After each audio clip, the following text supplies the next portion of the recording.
예레미야서 36장 18절에서 26절까지입니다. 하나님께서 그동안에 예레미야가 전한 말씀을 예레미야에게 기록해라. 그래서 예레미야는 서기관 바룩에게 부탁하여 이 말씀을 기록하게 됩니다. 그때 예레미야는 감금 상태에 있었기 때문에 바룩에게 또 부탁을 합니다. 성전에 들어가서 이 말씀을 낭독해달라. 이것은 매우 힘든 일일 수가 있어요. 왜냐하면 지금 땅을 밟고 서서 이 말씀을 낭독하는 지금 이 성전이 불타 없어진다는 겁니다. 또 나라가 망한다는 겁니다. 이런 불길한 소식을 그 성전에 예배하러 온 사람들에게 전할 때 사람들이 어떻게 들을까? 이런 걸 걱정했다면 바룩은 입을 열지도 못했을 거예요. 그런데 그는 담대하게 말씀을 증거합니다. 그런데 이 선지자의 글을 낭독하자 이 미가야라고 하는 사람이 이 말씀을 듣고 큰 은혜를 받아요. 그리고 왕궁으로 들어갑니다. 왕궁에 서기관들이 있는 그 방이 있는데 거기에 많은 대신들이 이제 모여 있습니다. 미가야가 그들에게 내가 오늘 선지자의 글을 낭독하는 걸 들었다. 이렇게 전하게. 자, 우리가 하나님의 말씀을 들었을 때 그 말씀을 들은 것으로 끝나지 아니하고 나만 들을 뿐 아니라 다른 사람에게도 들려줄 책임이 있습니다. 들은 자의 책임입니다. 이 말씀을 들었는데 이것은 대단히 심각하구나. 이걸 알려줘야 되겠구나. 이걸 알려주지 않으면 저 사람들에게 이런 일이 임하겠구나.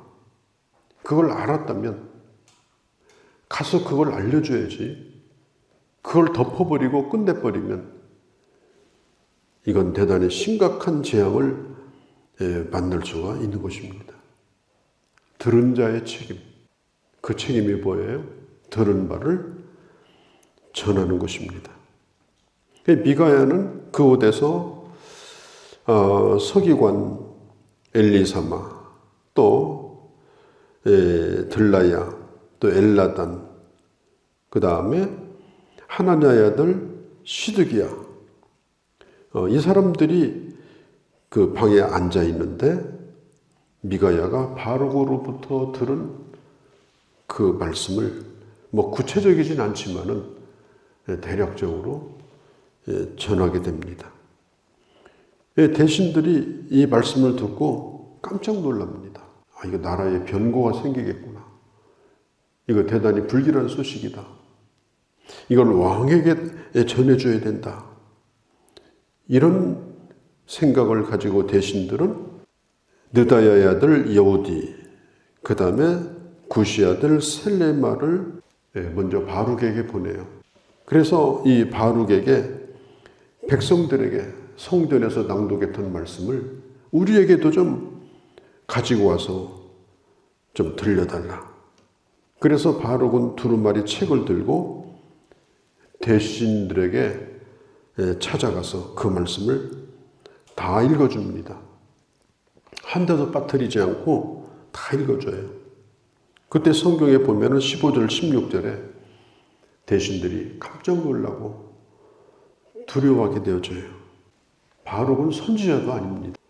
바룩은 하나님의 말씀을 전하는 선지자가 아니에요. 그런데 이미 기록된 말씀은 읽어줄 수는 있어요. 저는 이 말씀을 보면서 어떤 생각을 했는가 하면 우리가 말씀을 유창하게 전한다든지 설교를 한다든지 우리가 그렇게 할 수는 없을지라도 성경에 기록된 말씀을 우리가 그대로 읽어줄 수는 있어요. 또 말씀을 그대로 적어서 우리가 전해주고 또 성경이 없는 사람들에게 또 성경을 선물로 줄 수도 있고 선지자가 아니더라도 이것은 가능한 겁니다. 내가 들은 바 말씀이 있기 때문에 제가 이 남미의 과테말라에 갔을 때 그때 과테말라 시티에 큰 아주 넓은 광장이 있어요.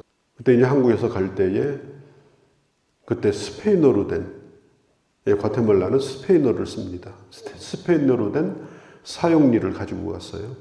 그래서 이제 그걸 광장에서 사람들이 많이 모였는데 이제 나가서 찬양도 하고 그리고 사람들에게 그 사용리를 그대로 이제 읽어줄 수가 없으니까 읽어보라고 이렇게 손가락으로 짚어줘요.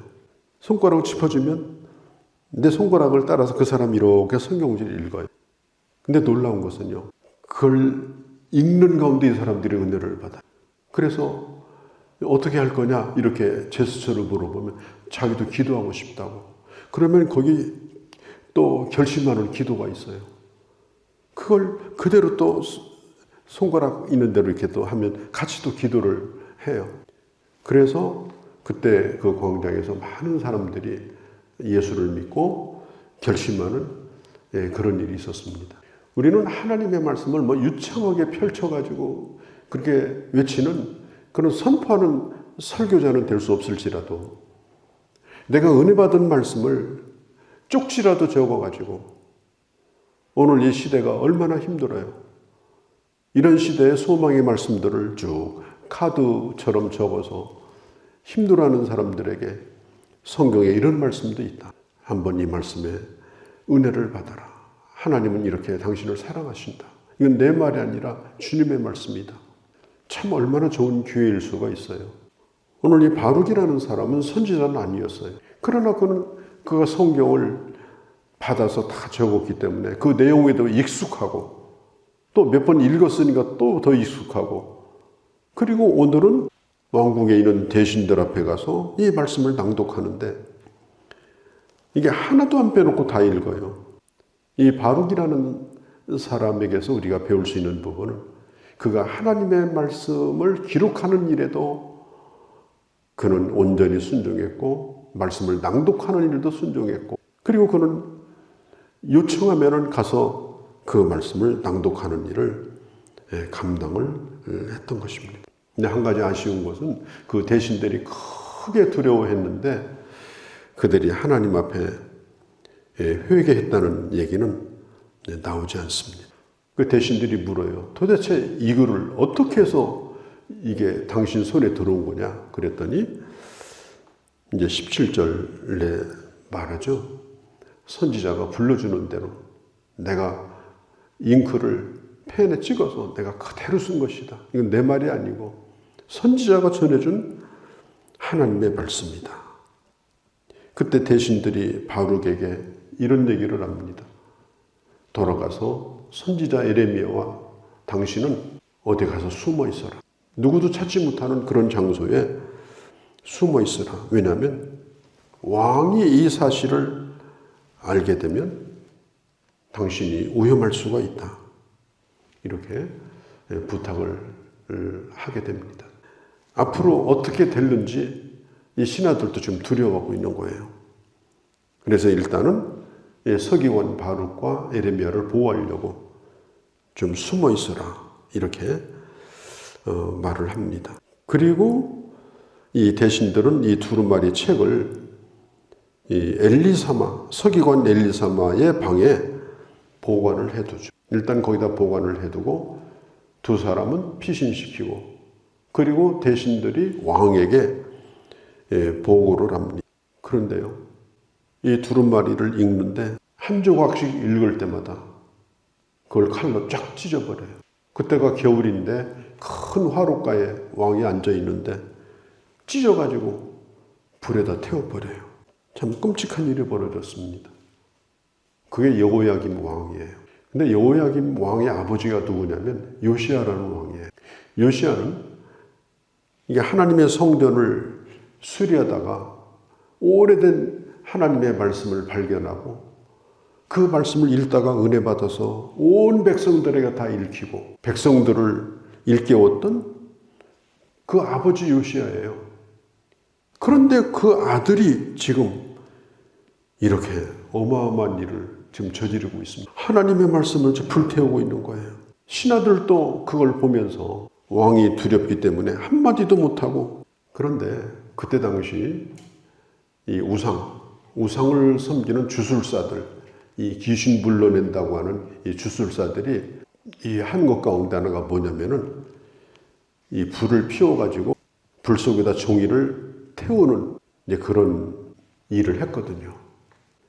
지금 하나님을 아주 의도적으로 모독하고 그리고 저주하는 이런 행위를 여호야김이 지금 하고 있는 거예요.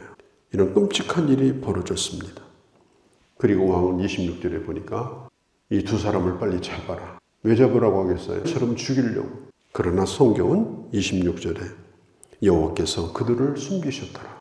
그들이 잡히지 않도록 그들을 하나님 지켜주심으로 계속해서 하나님의 말씀을 전할 수 있도록 그렇게 해주셨습니다. 나는 하나님의 말씀 앞에서 어떤 자세를 가지고 있는가? 들은 자의 책임을 다하고 있는가? 들은 자의 책임은 뭐예요? 전하는 거예요. 더할 것도 없고 뺄 것도 없어요. 그냥 그대로 전하면 돼요. 저는 이 말씀을 읽으면서 생각나는 게 참 오래되는 말씀이 많잖아요. 그런 말씀을 예쁜 쪽지에 적어서 우리 힘들어하는 이웃들에게 내가 예수 믿는 사람인데 성경에 이런 구절도 있더라. 내가 당신을 위해서 기도하겠다. 우리가 그렇게 할 수 있다면 아마 좋은 열매도 있지 않겠는가 이런 생각도 해봤습니다. 아니면 얼마나 요즘 SNS가 발달했어요. 문자로 그냥 그대로 그 말씀을 정말 은혜 받은 말씀을 적어서 이 말씀을 한번 읽어보라고 내가 당신을 위해서 기도하겠다고 그리고 말씀의 교제를 나누면 참 좋겠다 하는 생각도 해봤습니다. 또 한 가지는 하나님의 말씀을 받는 내 자세는 어떤가? 대신들처럼 두려워하기는 하지만 그 말씀을 앞에서 나는 회개하지 않는 그냥 의식적으로 듣는 것으로 끝나지는 않는가 이런 생각도 해보게 되어집니다. 온전히 주의 말씀을 다 받아들이고 그리고 내 안에 담은 그 말씀을 전하며 이 땅에 소망에 관한 이유를 묻는 자들에게 내 소망은 바로 이런 것이라고 예수 그리스도의 말씀으로 답할 수 있는 그런 우리 주님의 자녀들이 되어주시기를 바랍니다. 거룩하신 우리 아버지 하나님, 예레미야가 하나님의 말씀을 전하던 시대는 참 어려운 시대였습니다. 말씀에 목숨을 걸어야 했습니다. 왕이 말씀을 찢어서 불태우던 그런 시대 속에도 하나님의 말씀을 끝까지 놓지 않았던 이 선지자와 바룩 같은 하나님의 종들처럼 하나님 저희들도 이 말씀을 온전히 받고 때를 얻든지 못 얻든지 이 말씀을 저희들도 전하며 살 수 있는 귀한 용기와 믿음과 또 이것으로 말미암아 하나님이 하시는 일을 볼 수 있는 그런 역사를 이루어 주시옵소서. 오늘 야라도 주께 의탁합니다. 우리 주 예수님의 이름으로 기도하옵나이다. 아멘.